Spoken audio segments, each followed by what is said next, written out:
नमस्कार मित्रांनो, मी आहे प्रवीण राठोड। तुम्ही पाहता आमचं YouTube channel tech Marathi expert.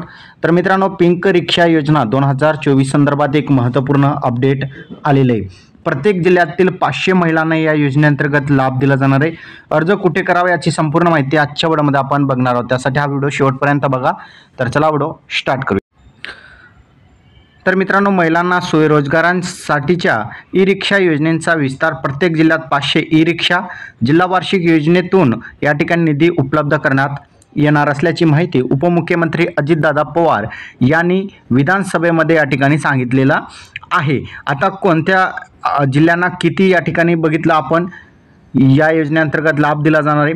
अर्थसंकल्पावरील चर्चेला उत्तर देत असताना केलेल्या नवीन घोषणाबाबत अधिक माहिती देताना उपमुख्यमंत्री श्री पवार म्हणाले की अंतरिम अर्थसंकल्पात महिलांसाठी स्वयंरोजगार निर्मिती तसेच सुरक्षित प्रवासांसाठी 10,000 खरेदींसाठी पिंक ई रिक्षा योजनेची त्यांनी घोषणा केली आहे। लोकप्रतिनिधींच्या मागणीनुसार या योजनेचा विस्तार जिल्हा वार्षिक योजनेअंतर्गत महिला व बाल कल्याणासाठी राखीव 3% निधीतून जिल्हा व तालुका स्तरापर्यंत करण्यात येईल।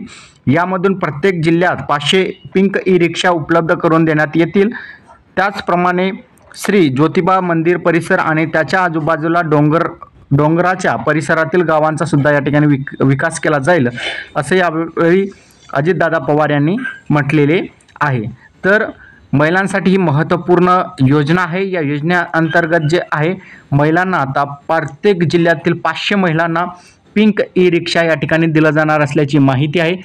जिल्हा वार्षिक योजनेतून या ठिकाणी 3% जो निधी असतो त्या निधीतून जे आहे या ठिकाणी प्रत्येक जिल्ह्यातील 500 ई रिक्षा या ठिकाणी खरेदी करून महिलांना दिला जाणार आहे। हा व्हिडिओ तुम्हाला कसा वाटला कमेंटमध्ये सांगायचा विसरू नका। चॅनलवर नवीन असाल चॅनलला सबस्क्राईब करा, साईडच्या नोटिफिकेशन बेलला प्रेस करा। इथेच थांबूया। जय हिंद, जय महाराष्ट्र।